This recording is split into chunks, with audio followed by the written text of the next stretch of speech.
Hey guys, this is our second video in the Matt's How-To video series on YouTube. So I'm assisted by my beautiful assistant Addie and my other beautiful assistant Kenna. So what we're doing today is we are changing well, not changing, it's actually just a drain and fill. We're draining and filling the transmission fluid on my wife's 2012 Toyota 4Runner. So a lot of people are hesitant to do this because it's known as a sealed transmission. All that means is there's no dipstick. It's not truly sealed because there's a refuel port and a drain at the bottom. There's also another tube that opens up. So we're going to get started. I'll show you what you're going to need for today's project. You're going to need, of course, a pan. I recommend the Toyota ATF WS fluid. Plenty of rags. This is for refilling.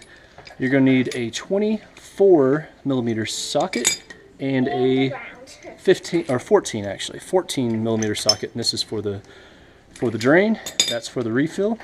And you'll need this 3/16 Allen key to get the fluid level. Basically what it is a tube that determines whether or not you have enough fluid. What I typically do though is I measure the amount that came out, and I'll put that same amount back in. So we'll get started. Alright guys, we're back. We're up underneath the vehicle. So I'm going to show you a couple places where you need to be. Some on the passenger side. First you want to be using these yellow gloves, and what I recommend is putting just a little bit of powder, like Gold Bond powder, in the gloves so they come off easy. It just saves you a lot of time and effort later on. Keeps things nice and clean. So if you can see it, up here is the fill port. That's where you'll be using the pump transfer pump to add more fluid. Here's the where the Allen key goes in, the 3/16. What that does is there's a tube inside this drain pan, and what it does is it goes up to the proper level, and then it's hollow in the middle. And so while the vehicle's running, you add fluid until it starts to just drip out slowly. And then, of course, on the bottom is your drain. So let's go ahead and start draining. So guys, we're back because we've been stopping a few times, but it's okay. All right, so let me explain We're back what under we're the doing. core. So first of all, what we're doing is, can you put the camera up here? So what we're doing is we're taking the refill bolt off first, and what that's going to do, that way if we take the drain off, we're ensuring that we can get this thing off and add fluid to it. So 24 millimeter socket comes off pretty easy. It's quite a bit of torque, but I used a 1/2-inch ratchet to get it off, so that helps things out just a little bit. I should be able to get it off finger tight from here on out. Maybe not. So what we'll do is I'll use both hands. I'll continue taking this off, and then we'll be right back. So we're back again. All right, there is the fill bolt. Put it right here out of the way. Right over there. Okay, next, this one's going to be just a little messy, Eddie. Okay, so I'm going to loosen this up first, and I'll get the Bucket? I've got the bucket underneath, and we'll make sure I've got the paper towel ready. Okay, and there it is. All right, so this is where that is. Let's back up just a little bit. Okay. Okay. Are you okay? I bumped my head. Oh. All right. So we'll start draining in just a second, and there it comes. So it's got a little bit of a red tint to it. That's good. This vehicle's got about 55,000 miles on it. So what my theory is, I don't like to do a full flush. I like to maybe about every 2 oil changes, which is about 20,000 miles on this. It's 10,000 mile oil change. What I'll do is every 2 oil changes, I'll just do a drain and fill. And hey, we'll see how that goes as far as longevity. My wife doesn't really put a lot of miles on her vehicle because she travels a lot for work. And so anyway, this car sits in the Colorado Springs Airport more than it's driven. Yeah, being a 2012, we bought it new, but it only has 55,000 miles.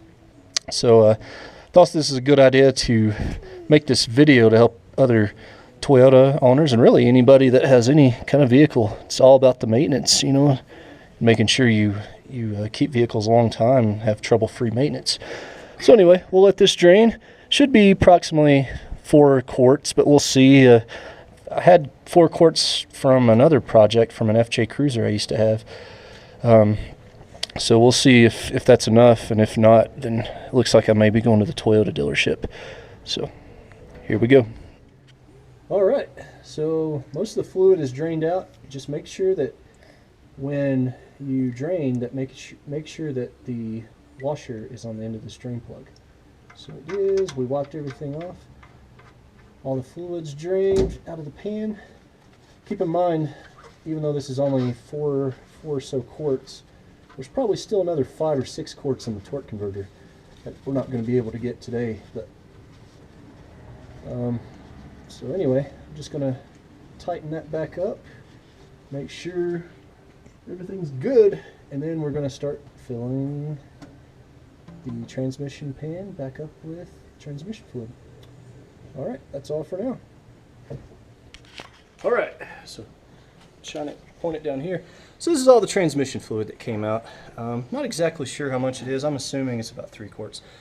Here's the deal. What we're going to do is we're going to take it, put it into this used Hopefully it oil doesn't container. spill. Yeah, I'm going to try my best not to let it spill. So you can see it doesn't smell burnt or anything, but it's definitely not bright red like transmission normally is. And it doesn't really smell good. Yeah. So what we're going to do is whatever amount comes out, that's the amount we're going to put back in. With a caveat.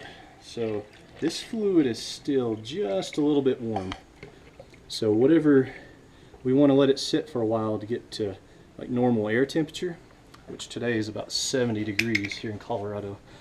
So what we're going to do is we're going to let it cool down. Come over to this side, Eddie. And then we're going to put that amount.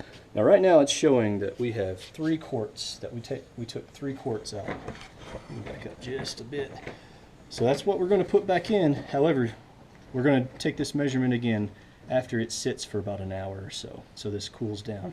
Now transmission fluid, it swells. It gets, you know, the volume expands and contracts. So what we're going to do is we're going to make sure that that's the right amount. We're going to put 3 quarts back in it, which is good. I don't have to go to the Toyota dealer. And then we'll be good to go. All right, we're back. So now we're using the fluid transfer pump that's attached to the top of the fluid to insert the fluid into the transmission. So at this point, we're just going to keep pumping, and we're looking for 3 quarts. People aren't. And so that's pretty much it. My assistant Addie's still helping. She's doing a great job, and she's going to be reaching me quarts of oil or transmission fluid as we keep going. All right, guys, I'm back. So we've got the 3 quarts of transmission fluid back in the vehicle. I told you earlier I was going to sit and kind of watch this. Now it's dropped just a little bit, just in the last 20 or 30 minutes that it's sitting here. So it's probably going to end up being a little less than 3 quarts. Now here's the deal. After I start the vehicle back up, add the fluid, the last thing I really want to do is have to go and pump more fluid in. Hey, call it right or wrong. So what I'm going to do is I'm going to start the vehicle. I'm going to go from park to reverse to neutral to drive, back and forth a couple times, cycle, and then I'm going to open up while the vehicle's still running. I'm going to open up the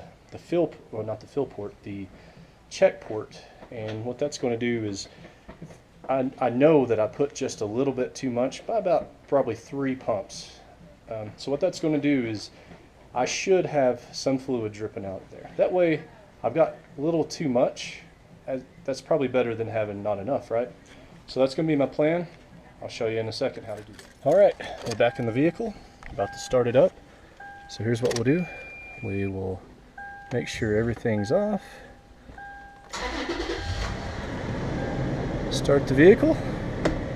I'll put it in reverse, neutral, drive, back to neutral, reverse,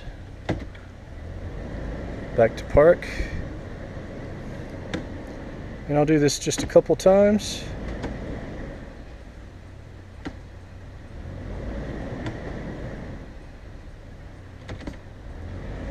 All right, emergency brake on. Guys, make sure when you are working around running vehicles, make sure you're safe, right? So put chocks down, especially when you're underneath a running vehicle. So here's what we're gonna do. We're just gonna open this up, and we should expect to see a little bit of fluid come out. And you know what? We are not. So we're gonna have to add just a little bit more fluid. All right, guys, be right back. All right, I put about 5 more pumps of transmission fluid in. So let's open this up this time. Let's see what we got. All right, that's what we're looking for. See, it's just nice, steady. It wasn't pouring out of there, just barely dripping. That's what we're looking for. So that tube is the same length.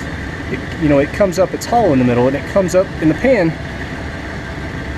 right at the right level of where it should be. So that's how that works. Pretty low tech, nothing to it, but you got to make sure the temperatures are fairly close.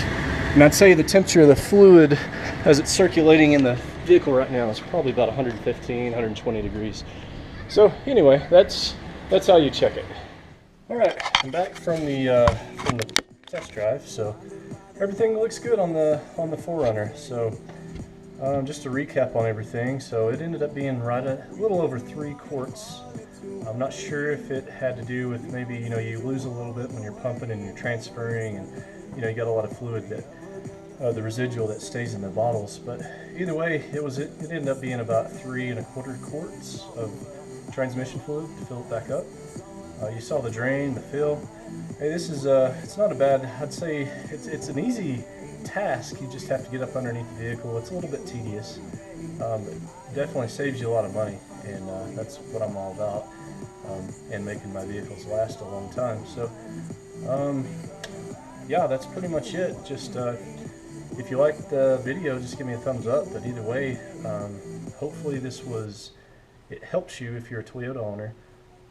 You get on the forums and you see a lot of people talking about you can't service, it's sealed, you can't do anything. You can service these vehicles.